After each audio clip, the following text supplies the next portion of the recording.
I mean, obviously I haven't seen you because of the pandemic, but feel like I run into you at least once a year, either at a film festival or some convention or something. So yeah, I've we've crossed paths since like 1990, right? Like that was the first year we met. Oh my God, we don't want to talk about Toronto or all the like. Toronto, dude, that was great, dude. Like that was great shenanigans. It was great shenanigans. It was like, I mean, it was like that. Like I was thinking, I was talking with a friend recently, and I was just like, "Fuck, man, the '90s."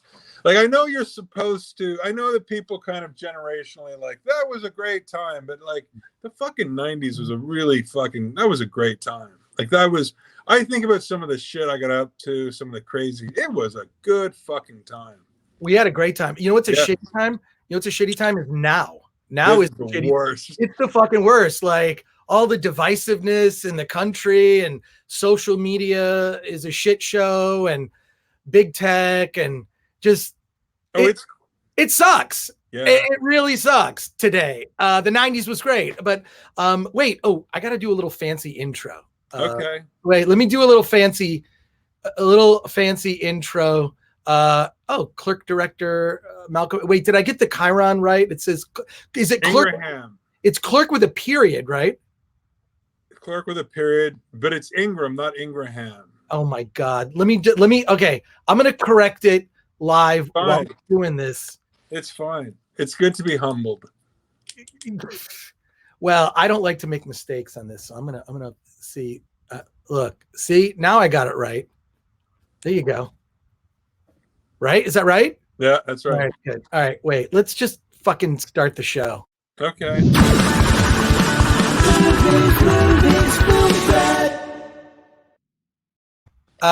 Welcome to the Film Threat Podcast, Malcolm Ingram. What are you doing, dude? It's just like, okay, we're going to talk about Clerk, which I love the title.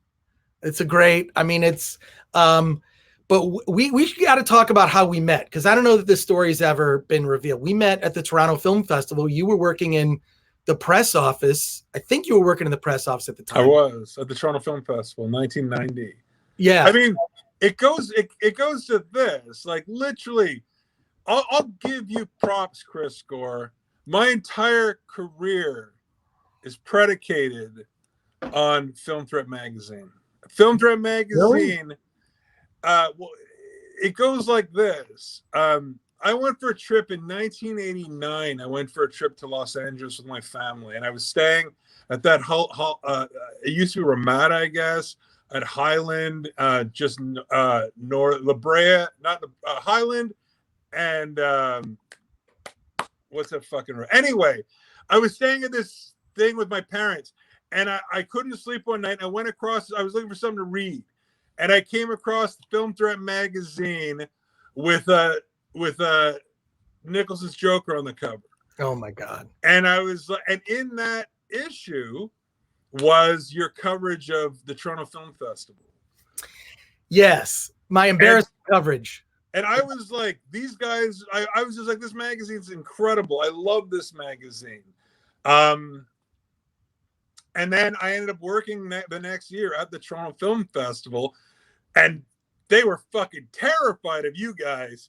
But when you guys came in, like they loved me because I looked a lot cleaner than I was. Mm-hmm. Like I was one of those guys that I got in, like they didn't know how warped and fucked up I was, but I cleaned up nice. So that they gave me the run of the place, like the press office. So I was like, come on, boys. And I got like, the funny thing is when I worked at the Toronto Film Festival, that was back at like Hard Party Invites. And I was the guy who worked the mailboxes. And the things that you knew is that Roger Ebert never came to pick up his mail. And Roger Ebert got the best party invites, which meant Malcolm Ingram and his friends got the best party invites. So I was I dined out, I saw the Toronto Film Festival like glitterati through the dearly departed Roger Ebert's festival invites. And you very much, I brought you along on some journeys, and it was great. And but from there, that's how I met Kevin Smith. Like it just kind of went, and then I ended up doing the story. Me and Zimmerman went and did the Mallrats cover and stuff. So Film Thread is very much tied. Like my first debut movie, I'm wearing a Film Thread T-shirt. Like no, Film Thread's meant a lot to me. It still does. Wow. Well, dude, it's just I'm just humbled hearing you say that. It's just, and also to see your success. I mean, that was my okay. First of all, we should talk about the film Clerk. It's playing at South by Southwest. It is the definitive Kevin Smith documentary. I mean, you cover what I'm amazed about with this film. We're going to circle back to our personal stories, but I want to make sure we get this in, is that this is epic. I remember you were working on this doc following Kevin around like years ago. This has been in the making probably, I want to say over a decade. I could be wrong, but like, and it covers like everything, including, I'm so glad you included, I mean, obviously Clerks is a big part of the doc, but you included stories about Red State, which is one of my favorite Kevin Smith movies, because it just, I mean, I like Kevin Smith movies. This did not, and it showed him capable of doing so much more. So I'm a big fan of Red State. That you know how that movie got written? Do you know the story of Red State? No. Red State got written. Kevin saw Kevin executive produced Small Town Gay Bar, and he was fascinated by Reverend. I interviewed somebody, Reverend Fred Phelps, in the God Hates Fags guy, and Kevin asked for all of my footage on Fred Phelps, and I sent it to him. So Kevin kind of used that to kind of he wanted to mold a story involving that kind of figure, and me and Kevin spent a weekend smoking weed, and he would send me like 10 pages.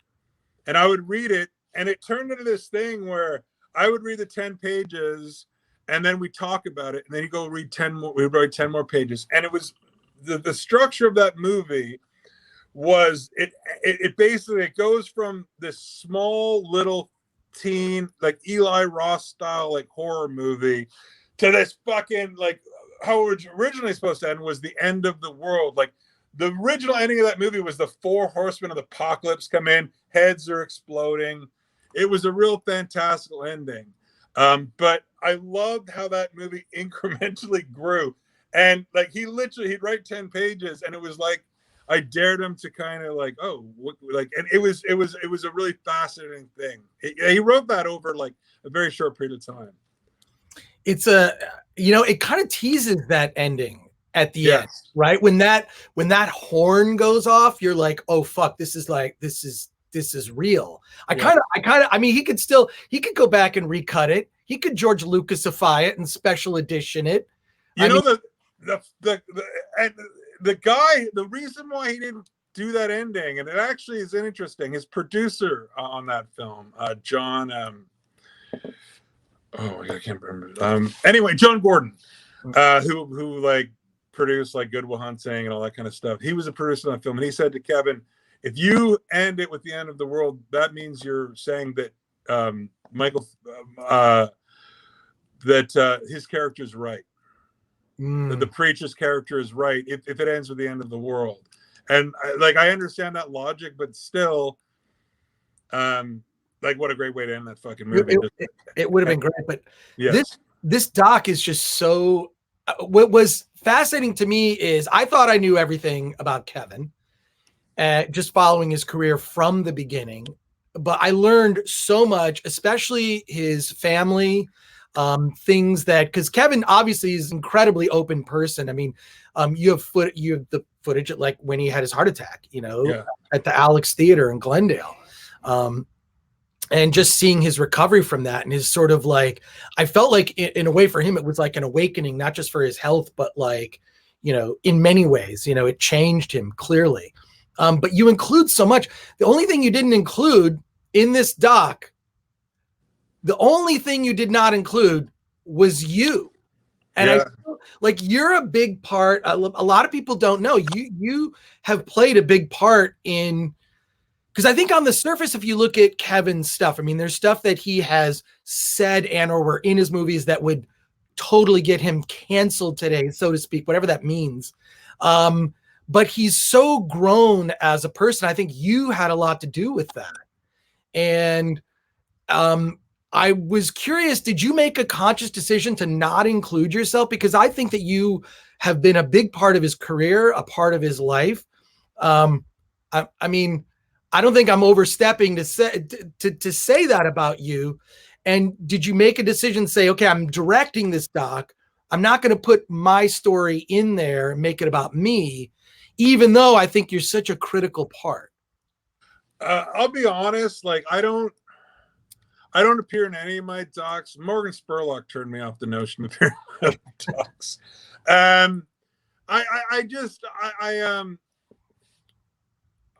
I think that if I'm doing my story right, I am all over my documentaries, just not my face. Like my documentaries are an extension of me, and I don't need to have a physical presence because if I'm doing my job right, I'm very much represented in them. So yeah, it's funny because the two people who had the biggest issue with me not being in it were the two people who kind of arguably closest to him, like his wife, Jennifer, and his ex-producer, Scott Mosier, were like, how are you not going to be in this documentary? And I said, if I'm doing my job right, I am in the documentary. I'm all over it. It's just I'm not physically manifesting myself in it. And again, it was totally a choice. I don't like, because essentially, if I put myself in the documentary, there's already a lot of story to tell.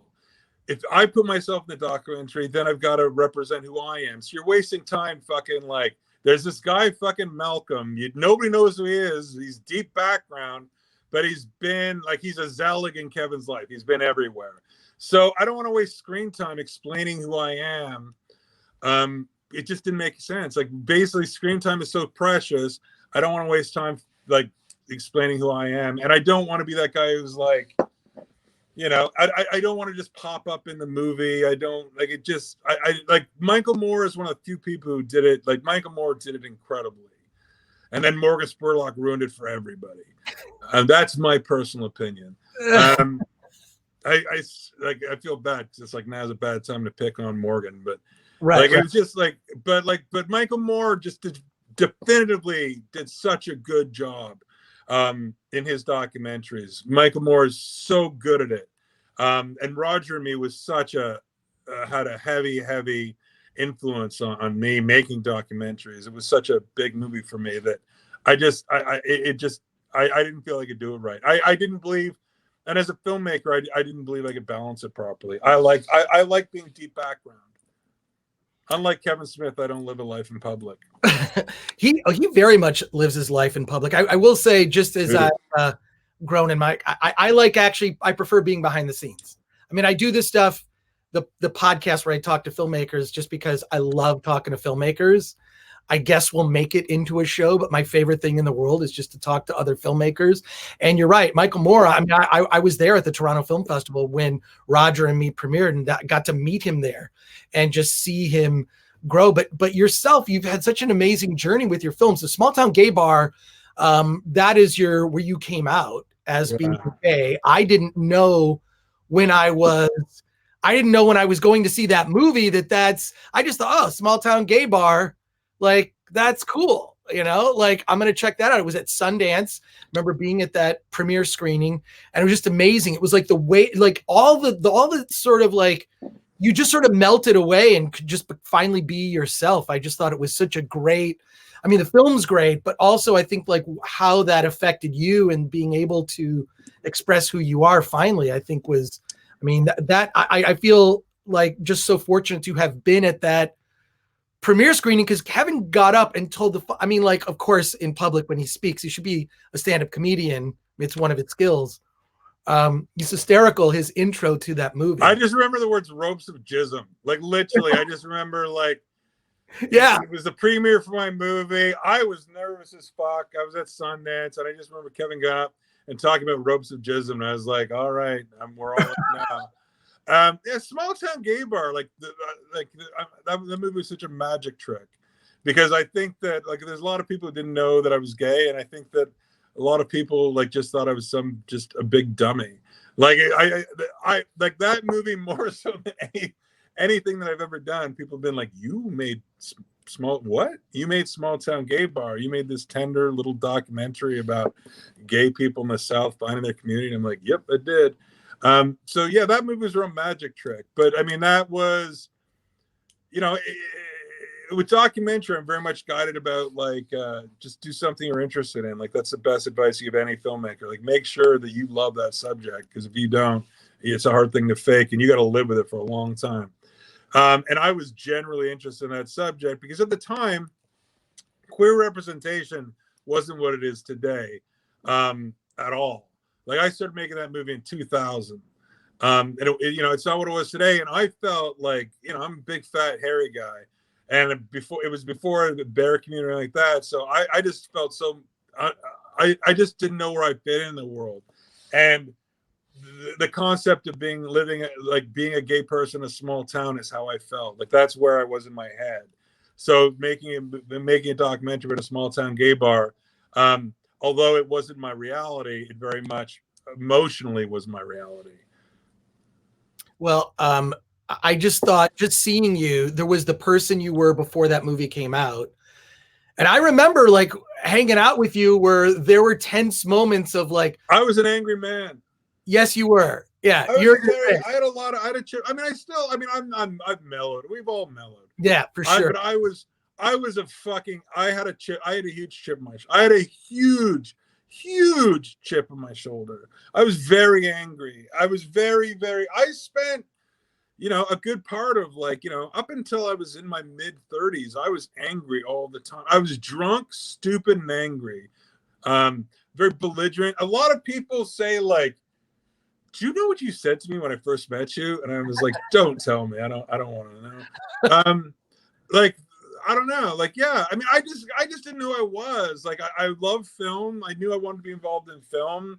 But I just didn't know who I was. I really didn't know. I was lost, and I was angry because I hated being gay and not being able to share. Like, I just felt I had so many secrets. It was very confusing. And it basically manifested itself with me in a lot of anger. And I probably fucking pissed off a lot of people. But, you know, you can't live in the past. You can only create, you know, you can only represent yourself for today and kind of hope that people understand that we all change. We all go through our own evolution. We're all growing, hopefully. Well, I relate to what you're saying. I mean, I know there's stuff I've done in Film Threat magazine where I look back and go, ooh, I would never do that today. Craziest thing you ever did. Hands down, the craziest thing you fuckers ever did was pissing off Quentin Tarantino. Well, I've since spoken to him. It's weird because every sort of axe, you know, the hatch has been buried on almost every sort of conflict that Film Threat created. I was always, and not that that's still not true today, but I am my own worst enemy in terms of shooting myself in the foot, whether it's with sometimes relationships or the way I feel much more mature now. Only in the last few years, I'm like, okay, I think I'm a grown up now. I think I'm less quick to just anger and make a decision that I know is a poor choice, and just more like, oh, well, let's discuss. But it took that long. So I relate to your journey so much, and just seeing the success of all your docs, right? Like, and this one in particular is it's such a huge, and the documentary is almost 2 hours. It doesn't feel like it. It just like blazes by. Depends who you ask. Oh, really? Why? Have you gotten criticism already? You can't please everybody. Like the two criticisms, I think even the guy, like the reviewer from Film Threat, who was a really sweet review. But essentially, like the two things that I'm getting, one is that like there's some people are saying that there's nothing new, and I'm just kind of like, well, Kevin Smith lives in public. Like, there's no revelatory thing about Kevin. Like, that's not what this is about. If you're looking for revelations about Kevin Smith, you're not going to get much. You're going to get insight. And you know, I wanted to collect as many voices as possible who were part of the journey, and I also want to include interesting people like Penn Jillette, Richard Linklater, you know, Jason Reitman. Like, these people were integral to kind of putting this story together. But yeah, that's been an interesting thing. And some people are, look, if you're not liking something, nothing is too short. You know what I mean? And some people, like, you can't fucking please everybody. And especially like if you're looking for good reviews, don't get in the Kevin Smith business, because he's been fighting with the press forever. Like he's for good reason. Like he's not stupid about it. Like Kevin had a love affair with Kevin's had the most interesting relationship with the press that anybody I know. Is that Clerks, he could do no fucking wrong. Everybody loved him. Mallrats, they all fucking hated him. And it was just this, and then Chase Gamey, they loved him again. There, you're back. Dogma, yes. Jay and Silent Bob, they're like, we'll let this pass. And then, it was just like bam, bam, bam. And then he got kicked off a plane for being too fat. And they fucking just were like, oh, we're going to fucking, Tubby is going to we're going to make Tubby cry. Like they were so fucking nasty when he got kicked off that they were just ready for it. And I think that it broke his heart. It just kind of was like, hey man, I thought we had a dialogue. Like, I don't think he felt the press owed him anything, but I think that Kevin for a long time appreciated his he had a lot of one of the reasons I'm friends with Kevin is because it's through Film Threat, and Kevin had a lot of respect for Film Threat. Like Kevin had a lot of respect for the press. Kevin, he married a journalist. Like the woman he married interviewed him. Like he had a lot of respect for the press, but I think the press broke his heart in the end. And I don't think in any kind of way that's kind of I just think he saw how nasty it could be. And basically it's not what it is, look, it's not what it used to be. And that's, and that's fine. Everything changes. Well, I mean, I've even had run-ins with Kevin. I remember he called me up at home once. He was upset over, I forget which movie. It might've been Dogma, actually. I love it. He was upset over that.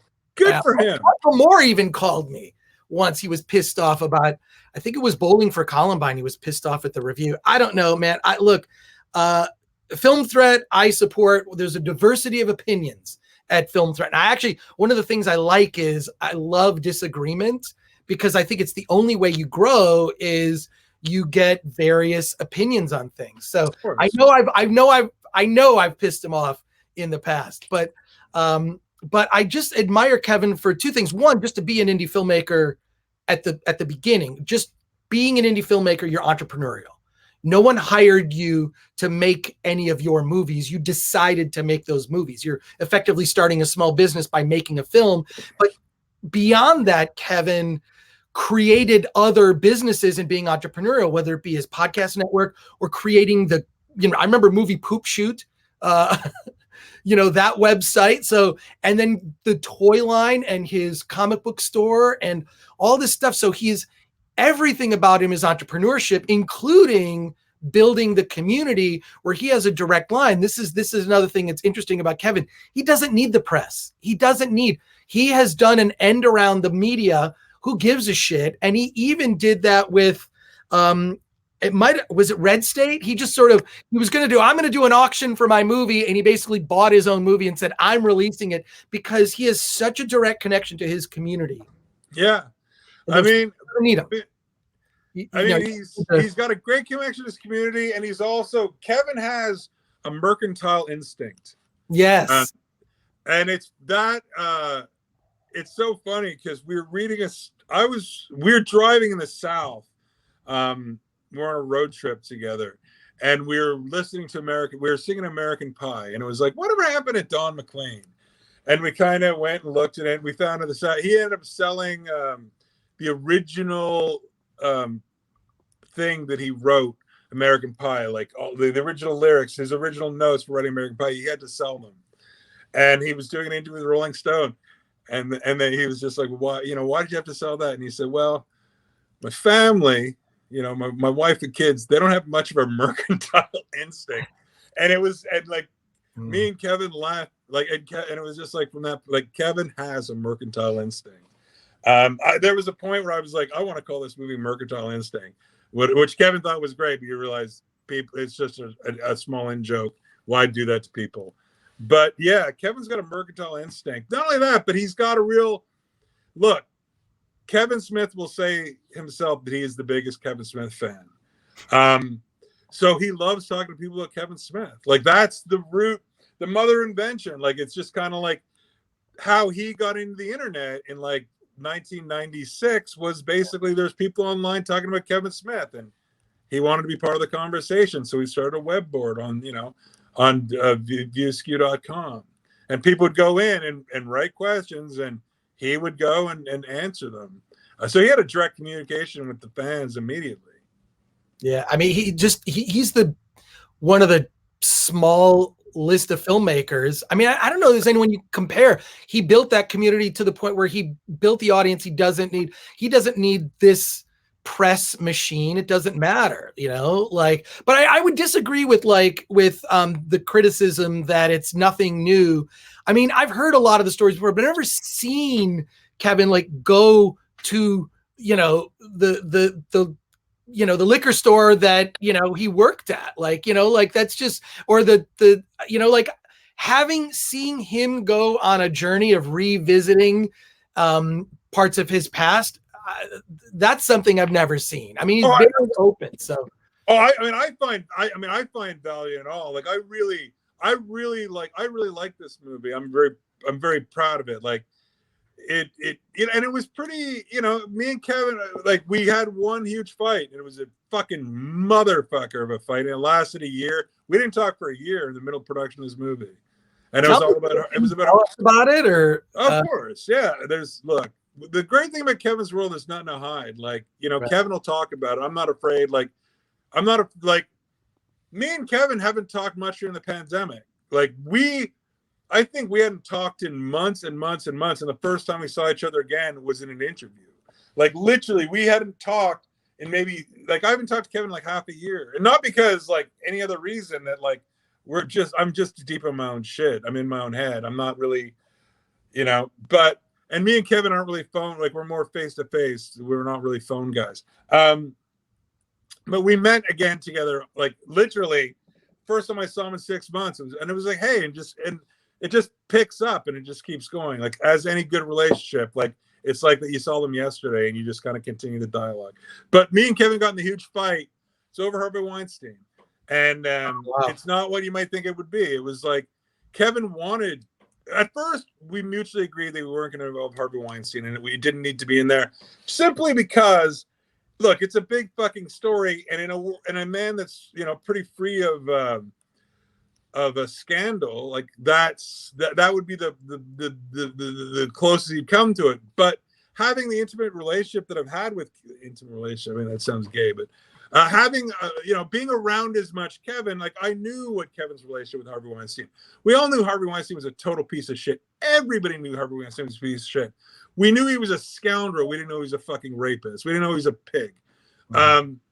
So I knew that in my heart. I was just I knew, and for me to kind of, as a filmmaker, there's victims involved. It's a big responsibility. If I'm going to unwrap Harvey Weinstein, if I'm going to say his name in a movie, if I'm going to talk about him, I have a responsibility as a filmmaker to basically go into it. You can't be breezy about it. You have to really get into it. And in a documentary I'm making that's kind of focused on, this journey of Kevin's, although it's a part of it, it's so complicated that I just feel that it would overtake the entire movie. And as a filmmaker, I wasn't good enough to figure out a way how to kind of be respectful to the victims, yet still tell Kevin's piece. My notion was we should just avoid it because a better filmmaker is going to come and tell that story, and it's not going to be me. But Kevin was just no, I feel I have something to say. And then it was just kind of well, I don't want you, it's just I don't want to give public service announcement. How are we going to do this? So it was complicated, and we thought about it fucking hard. I was fuck you. Finally, it was just okay. I would be an irresponsible filmmaker if I didn't try. And I was okay. Finally, I was just I got in my head, look, if he feels this strongly about it, we haven't talked in a year. Let's do it. So it's a credit to Kevin. And if it didn't work, I wouldn't have used it. It was understood. If I felt that it in any way was disingenuous to the victims, I just didn't want any part of any of that. but Kevin felt a big responsibility. And to his credit, he spoke his truth. He spoke honestly. And my editor, Sean Stanley, God bless him, found a way. Like, you know, when I make documentaries, good documentaries are woven together. They're not stitched together. And I didn't want to just stitch in this fucking thing about something so seamy. And I didn't want to exploit it. It was so complicated. I felt a lot of, I'm a queer social issue documentarian. I took it very seriously. And maybe I disrespected Kevin because maybe I didn't respect, maybe I should have trusted him more. But it freaked me out. I'll be honest, it freaked me out. But we shot something. I literally like, okay, Harvey Weinstein, go. And then I basically just let him go. And he did that one thing. It was one piece. He said it. And it was like, it was genuine and it was sincere. Like, you know, and my editor put it in there. And that was the biggest fight. Well, I think it's so well handled. And I actually agree with Kevin. I think that you have to address it. The way you address it in the doc it's spot on perfect. And it doesn't, I could see what you're thinking. Like there's a possibility that it could have overshadowed. It doesn't. But if it's not in there, I think it would be mentioned in every review. It's like, why is that not mentioned? But Kevin like kind of confronts a lot of his demons in the doc, and not that there's a whole hell of a lot of demons. No. Like, well, he talks about weed, which is great. Yes. I thought he was always into weed, and like when no, but that's cool. So I like that it's like he discovered it kind of as a, you know, I mean, it helped him, you know. I'm not into weed. I like to drink in moderation. But I understand. I have friends that like they deal with anxiety and they deal with a lot of things, and it's helpful. It helps with the process, you know. So, is there anything in the doc? Because I know it just came out South by. I mean, it's going to get released in some form. Yeah. I'm sure you're talking to people, but is there anything? Will there be a Blu-ray with like 4 hours of deleted scenes and whatnot? Are we going to get that at some point? There's stuff like there's stuff like there's some interviews that I did that we couldn't use. I mean, essentially, like it had to be organic. Like essentially, you don't like. We interviewed Craig. We did a great interview with like Craig Robinson, but it's just like it didn't work. And we did a really great interview with Joe Manganiello. Is that the guy who I don't know? Have you met Joe Manganiello? I've never met him. I'm shocked because you guys are both geeks of the first order. Like you guys talk each other's language. Okay. Like I couldn't keep up with him, but it's so funny because he's the nicest guy in the world, but he's ridiculously handsome. And basically, when you're talking to him, all you can think of is of him fucking Sofia Vergara. You're just like, those guys like literally must have the most cinematic sex in the history of the world. Like they're just both such gorgeous human beings. But we did an interview with him, and he had a great perspective on all things. But there, you have to leave it on the floor because it just organically wouldn't fit in. There was no way to weave it in. Well, you could weave it into a Blu-ray. I'll ask you a question though. Talking with the Harvey Weinstein thing, like, do you see how like my perspective on it? How it was a very serious subject, and like I the thing about it is that I feel that like Kevin's credit, he managed to pull it off, but like I just felt like if you start opening that can of worms, you have to really get into it. Right. But I mean, Kevin found a way not to do it, but like that was the whole thing. It felt like it'd be a record scratch. Not saying that like it isn't something worthy. It's part of his story like that. It just it was very complicated. Well, I mean, you could go back into the edit and add that record scratch. No. I mean, it works perfect. Like again, it does work perfect. It does work. It's testament to Kevin and my editor that works. I can take no credit for whatever. Kevin did the piece. My editor found a place for it, and it worked perfectly. Yeah, that was literally filmed a year after everything else. Wow. But it's just, I think it's an important. I think it's an important part. I think Kevin must have had in his head, like, here's how he wanted to address it. And I think that obviously the entire industry has had to take a look at, I mean, so many people have been affiliated with Harvey Weinstein. That fucking right? like that I know.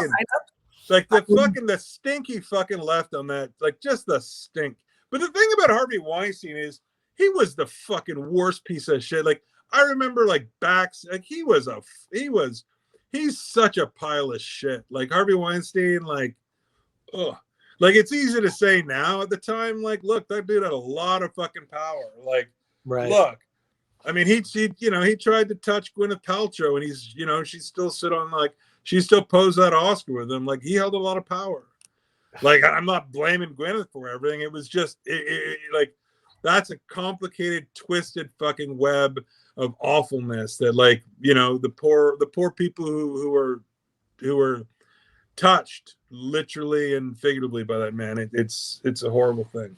Well, that's why I've always preferred indie film is in a pretty amazing community. I mean, you've been going to film festivals as long as I have, and you've been around independent film, not as a filmmaker initially, but you've been around it. And that element is just not there. That is in the way that it seems to be woven into the fabric of Hollywood is just like, daily life, or at least it was. Well, I mean, there is two versions. I mean, you're so right. Like there is that world where we come from. Right. And I think that like it's more of a punk rock, like, there's more of a social code. There's more ethics involved in it. Like however arcane they may be, there is truly, respecting people's space. Respect is a big thing in the punk world. Although, respect everything but authority. You know what I mean? But like personal respect and personal freedom is something you hold in great regard. So I think that like a lot of the punk rock nature that kind of bled into the indie film movement, I think carried that kind of responsibility. I would agree. I mean, like, and I'm Gen X, so I'm like, to me, everything I've done is punk rock. Every project is just like, I mean, just like recently, I'll tell you after, because I want to talk to you after we end the interview. But it's just like I don't like to wait around for someone to give me an opportunity. I find that's just such backward thinking. I'm going to wait for someone to, like, decide whether or not they want, to move forward with. I don't care. Like, I'm just going to do it. I mean, in the projects that you have done, like, I'm just going to freaking do the project. I mean, that's very punk rock. That's indie film. Every one that I've done has been done except for one, and my biggest failure, my debacle. Can you talk about it, or I totally will. You know what? I'm gonna be 1 second. Like my phone just said it's low on battery. I'm gonna be 1 second. Okay, yeah. I'm jumping out. I'm gonna jump right back in. While you're going to get your phone charged, I'm gonna talk to our audience right here and let them know. I'm jumping back in. Malcolm and I have known each other many, many years. I've been present where I remember with, like, me and Zimmerman, like, just having to calm you down. We just gotta calm you down. We were in a few situations like that. I think it might have been at Comic-Con or something. Sure. No. Or maybe we were at some bar, like on Hollywood. I was a lunatic. What's that? I mean, like, but with a big heart, in the end. Full of them. Well, yeah, I was just like, I was like, what's his face from Of Mice and Men? It was just I didn't like, I had a lot of emotions, I had a lot of feelings. I didn't know where to, I just didn't know where to put them. Well, I just think that, like, just knowing your journey, I think that including that, I agree with you now. Your journey probably would have derailed the film, even though I believe, and I agree with Kevin's wife, Jen, that, you're an important part. I mean, could that be an extra? Or could that be like something, if you do a DVD commentary? I mean, I would do a commentary. I would love to do a commentary with Kevin. Yeah. I don't know if, like, it's commentary. The thing about I don't know, like, we did a Q&A the other night. And but it just comes down to him telling, like, embarrassing stories about me. Like, it's just like basically from the old back, like, everything always devolves into, like, ridiculous foibles of me that make his daughter laugh endless. Like, I am truly a buffoonish cartoon character to his daughter, who I love his daughter so much. It's I've watched, held her arms. I've watched her grow, and she's become such an impressive young woman. But like I am Uncle Malcolm, like the buffoonish guy who's with all kinds of foibles. Yeah, I was messy. But if you want to get back to me talking about my biggest my literal fucking like Sure. me like jumping off a cliff career wise. Like, I made a movie, Taillights Fade. Mm-hmm. I like Kevin financed my first movie. I didn't know it was going to happen. I was actually on assignment with Film Threat magazine, Chris Gore's creation, when Kevin offered me to make my first movie, and as Paul Zimmerman says, I crossed the line, and it went from up and coming, figuring out if I wanted to do journalism to like filmmaker. Like my path would infuriate people. Like that's the thing. Like I've had people like, you should write a book, and I'm like, A, no, and B, my story. If people read my story, would just make people angry. Like I had a very fortuitous journey. I had a lot of luck. And if people heard about it, it would just make them angry, make them very furious. But like my second movie, Taillights Fade, oh boy. Yeah, I was just like, I made this movie, Drawing Flies, a small film that Kevin financed. Yeah. That was, cute, it was great, it was a personal experience. And then I made Taillights Fade, which was just like made for the wrong reasons, like got in the same trap that most people in their second ones do. It was it actually had a pure spirit to it. It was kind of like I wanted to make a Smokey and the Bandit in the 90s. I wanted to make like I loved like Burt Reynolds was my idol, and I wanted to make Smokey and the Bandit in the 90s, and I wanted to make that kind of like Gumball Rally kind of movie. But we made it with the federal with Telefilm, the Canadian funding agency, Right.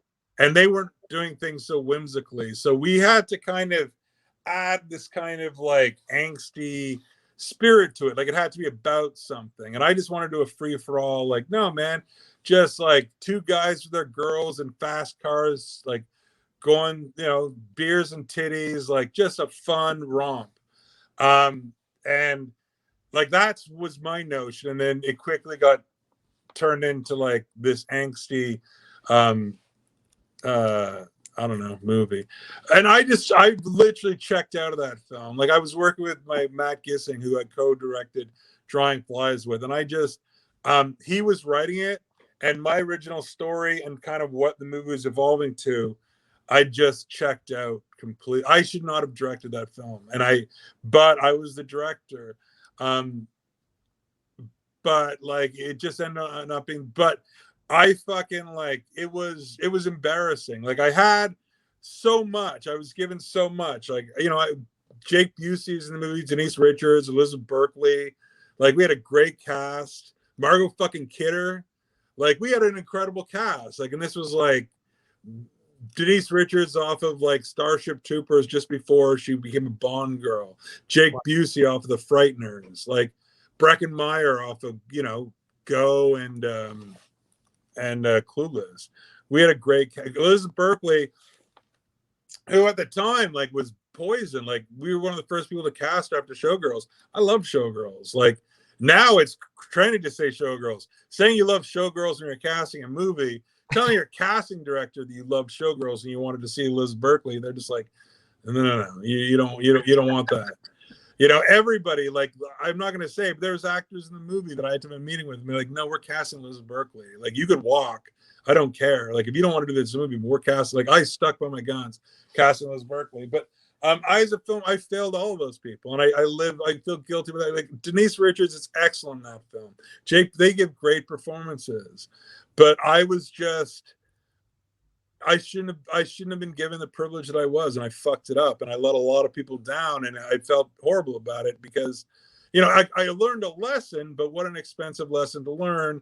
and what an asshole I am for not, I was young, but that's not an excuse. Like, I was given a lot of privilege, and I fucked it up.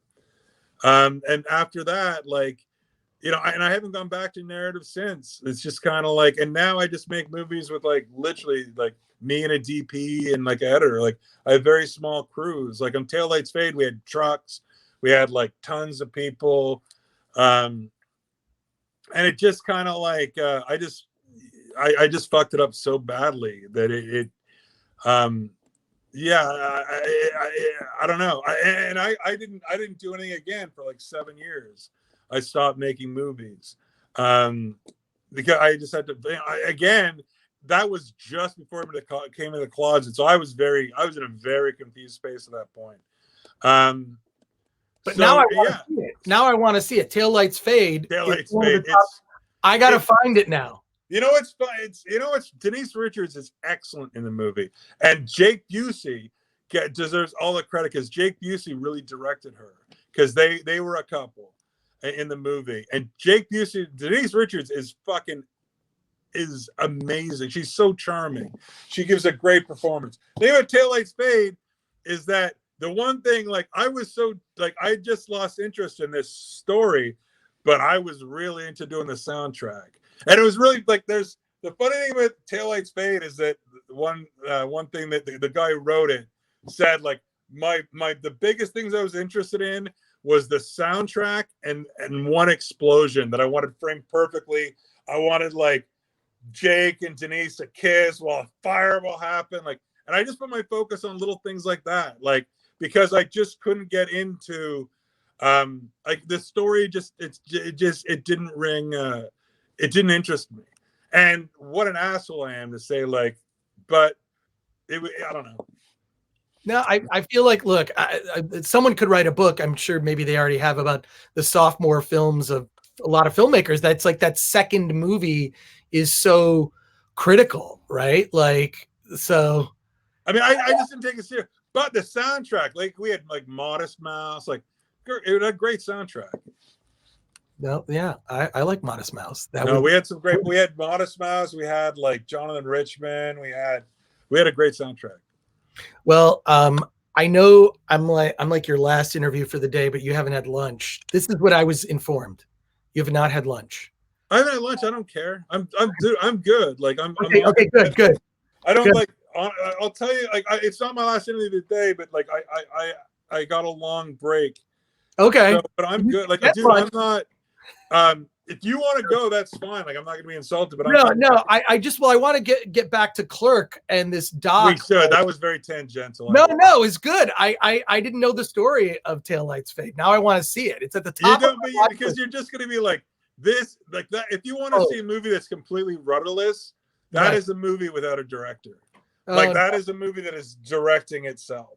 Like, but you come into your own so much as a doc filmmaker. I think that, like, and also at a time when docs are more popular than ever. Like, it's just, I mean, I've seen over the last like 20 years, it's just like docs are, it's like being a DJ now. It's like, at some point, everybody's a DJ, now everybody's a documentary filmmaker. Right. Like, credit to it. It's just like, more documentaries, the better. Like, but we're running out of stories to tell. That's the problem, right? Like, there's only so many, and you always get those people like, this would make a great documentary. Like, it's just like, I'm sure a lot of people run into the problem of thinking something would make a great documentary, and then realizing, unfortunately, probably too late, that it really wasn't a great document. It wasn't a great subject. Right. I feel like that happens with a lot of narrative films as well. That, I mean, the thing. Here's the crazy thing about me. Like, my films are so, like, literally, I find a subject I'm interested, I find the money, and I go. Like, I don't write, like, I have horrible ADD, so I'm not a very good writer. So I don't write big treatments or anything. I literally have the privilege, and getting into Sundance with my first documentary gave me this privilege. So, but I literally could, I pitch a movie, I get the money, and basically, like, and credit to my editor, like, we really put these movies together. Like, it's both of us, like, my editor is my screenwriter. Like Sean Stanley is just so, and we have the exact, like, we're both huge Altman fans. Like, we're both like, we have the same taste. Like, we both love Jack White. Like, we have the pretty much the exact same taste, and we have a great shorthand. So, like, he's the best creative partner I've ever had in my entire life. Where essentially, like, everything's very easy. Like, I've made movies without him. I hope I don't have to make movies without him in the future, but he might go off and do his own thing. But like right now, it's a true, it's a very fertile creative relationship. I'm very lucky to have Sean Stanley in my life. Well, I hope Sean Stanley's watching this so he can hear it, because I'm sure you never told him that. Well, he knows. I mean, like I'm a very touchy, like not touchy, but I'm I kind of wear my heart on my sleeve. I like life's too short. You should let people know you appreciate them. Like, don't be afraid. Like, don't be afraid to tell the truth. Like with you, like, yeah, like the thing that you created gave me a lot, and I'm eternally grateful for it. And it'd be stupid not to say that, because it's the truth. Well, Malcolm, I'm just so first of all amazed that this, because I've known of this doc for a long time. Finally happy it came out. My only disappointment is that we're not having beers at the Jackalope. It doesn't feel right. It doesn't like it's like, again, like, look, it's a privilege. Like, I get it. It's a pandemic. It's not the same. Like, South by Southwest has worked really hard. I respect everybody, but like, let's get the fuck away from this crazy, like, out of necessity, this distance we've all put in, with each other, which out of necessity, but everybody's just got like, I just want to sit and have a beer with somebody and talk and do that thing that, keeps you going. Like, I don't know. It doesn't feel like we've all, like, I feel like I've lost so much in the past year. Like, it's changed me. Like, I'm a changed person. And I think that, but one thing it's made me a lot more grateful. Like, I'm very grateful. Like, look, I made it through that. Like, being a big fat dude during a pandemic that kills fat dudes is horrifying. Like, it's, if you get it, I don't know if you've had it. I don't know what you're. No, I haven't had it. Yeah. But I know a lot of people have had it. I know a lot of people had it too. And I know some fat people. I know people who've died. Mm-hmm. And like, this disease kills old and fat people. And so it's like living a Hitchcock movie with the birds outside the door at all times. It's like, it's really fucked with my head. And I don't like, the only person I see face to face is my mother. I haven't had sex in fucking like literally like 14 months. Like since I'm 14, like it's like, that's crazy. I don't know if I'm getting too graphic, but it's just like something's got, everybody's like, what are you doing socially? Do you hang out with people and stuff? I have a girlfriend. And so that's good. She's like the only person I see, the only person I hug or touch in any meaningful way, let's say.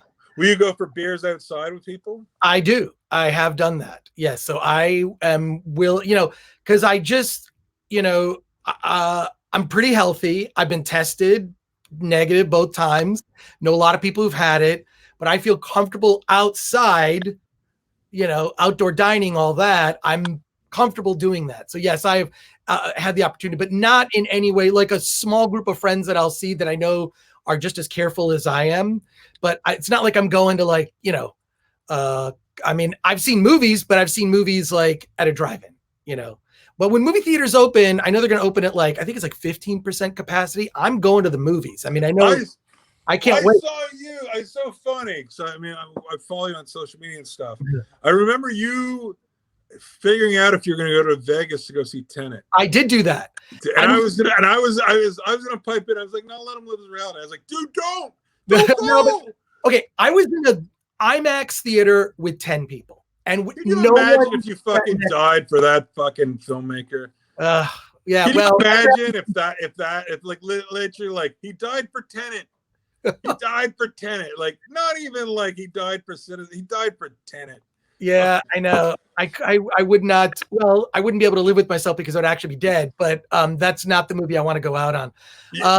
Yeah. So Want to know? I'm going to tell. I'm literally being tangential, and I hate to interrupt you. One of my favorite stories ever about a dear friend of mine who killed himself. His suicide note. It's horrible. He hung himself from a tree in Montreal. He was a very, very tragic figure. But his suicide note was very kind of sad. And the last thing he wrote was P.S. At least I got through it all without seeing Vanilla Sky. And I was like, that's fucking funny. At least I got through it all without seeing Vanilla Sky. Oh my God. That's a guy with a dark, dark sense of humor. Oh my God. Before he hung himself, before he fucking hung himself from a fucking tree in Montreal, he had the presence of mind to write something so fucking funny. Like, God bless that motherfucker. Well, I feel like humor is that's a coping mechanism for me, is just humor to get through anything. Yeah. And especially dark times. And look, I'm just looking forward to, we're all gathered together and we're having drinks at the Jackalope after having seen Clerk at the Paramount with a packed audience, because this is a crowd pleasing movie. If you've ever been to any live event where Kevin's, I mean, I've seen him speak at like Comic-Cons and stuff like San Diego and whatnot. And it's like a rock concert. I mean, it's like a concert. It's just like, there's a vibe and there's an energy that's palpable. That's amazing. So I guess that's my only thing, is I hope that there's a way to do a screen, maybe like one of those Fathom events kind of. Well, you know what we're doing? What we're doing? I don't know what you're doing. What do you do? On November 3rd, we're showing it at the Paramount. We're like, fuck. In Austin. Yeah, we're like, because by that time everybody's gonna be like, by November it's gonna be fine. We booked it. It's booked. It's All right. November 3rd, we're gonna show it where it should have been shown twice. Like, it got canceled once, and then this year was a wash. We're like, no, fuck it. Like, we want to have that Paramount experience, because this movie, more so than anything I've made, because I've been in the Paramount and I've seen, that. But like Kevin's fans, like he has got such a relationship with his fans that to be in the presence of that is always very wonderful. It's magic. Like when Kevin was on tour with the Jay and Silent Bob reboot, I came and joined him for the tour a little bit after we'd filmed. And I would sit backstage, and Kevin did a meet and greet after, where basically had set up like Kevin get a photo with him. And I would just sit there like in a chair, like, out of the way. And I would just watch people come around the camera and meet him. And just seeing how, like, it's always been incredible. Like, Kevin elicits a very strong response from people. I've seen people faint. I've seen people cry. I've seen all kinds of reactions. But it's always just wonderful. It's to see people so moved by my friend, somebody I know, and it's a very proud moment to see that, like what's more wonderful than that? Like, he makes people feel good. Like, that's how wonderful is that? Like that, and that's kind of like what, if Clerk can relay that, like, this person has created something so special that it makes people feel good. It's a wonderful thing, and there's not enough of that in the world. And but watching people connect. So like having the privilege, like, watching this film and then have him come out at the end, I think is going to be very powerful. Especially the ending is so beautiful. Him talking about, and like, I can't believe we got come on. I got 2 Bruce Springsteen songs in this movie. Yeah, I know. Holy shit. Impressive. It's I think that's a great note for us to end on, because I could talk to you. I actually am going to talk to you after I do a little end credits thing. But did I give you what you need? Like, I rambled a bit. It's not about me. It's about the audience. I just want people to know about this movie, and that it's playing South by, and that November 3rd at the Paramount. And my girlfriend has always wanted to go to Austin, because I've never taken her. So that's what I'm saying, is just to go out there to see that movie at the Paramount, at a screening, and then be able to, like, hit the bars on 6th Street after. I'll be there. Dude, I'll buy you the first round. Oh, all right, on, dude. November 3rd. I'm going to Austin. November 3rd. It's gonna be a trip. It's gonna be a great screening. Awesome. And then we're gonna do a little tour. I'm sure we're gonna do LA. We're gonna do Toronto. Like Kevin, we're gonna do a mini tour. Like this is a movie. Like it's gonna find a life. Distributors, all that stuff. But like, I really like. This is a movie that is perfect. Like, you don't need to see Small Town Gay Bar in a movie theater with an audience. But this is one of my only documentaries that say like this is a good audience pick, especially with him. It's also like I saw Jay and Silent Bob reboot at the theater. Kevin wasn't there, but it was one of those Fathom events thing. You had to get the special ticket, whatever. But they do the bonus content, like the little intro and stuff. And Kevin just like goofs on all of that and makes fun. And then also, I just feel like he feels this obligation, this need, and I mean this in a positive way, to like please the fans. I think more than any creative person I've ever met, he feels this obligation. Doesn't matter who it is, he's having this interaction and he goes above and beyond for every single person and for his audience. And I can't think of anyone else like that. He's unique in that way. One thing I'll say about Kevin, like he absolutely. And one thing for an independent minded filmmaker like Kevin, I've never met somebody who was more fiscally responsible with his investors. He literally, like, that guy is so worried about the bottom line and making sure everybody gets some money back. Like, he's very conscientious about, like, he's not just fucking blaring his way through this. It's very much, he takes, like, I think it's his Catholic upbringing. But he feels a total responsibility to his fans. He feels a total responsibility to his investors. Like he's like, and that's why he's made it through the long haul. Like he's not just fucking peddling shit. Like he believes in what he does and he sticks by it. It's a great quality. Yeah, I can't wait for other people to see this doc. And I think that seeing it in the theater is the right venue. So November 3rd. In Austin, Texas, at the Paramount. I'll be there. It's going to be fun. Malcolm, dude. Thank you, Chris. Thanks. This is great. Thank you for the opportunity to talk.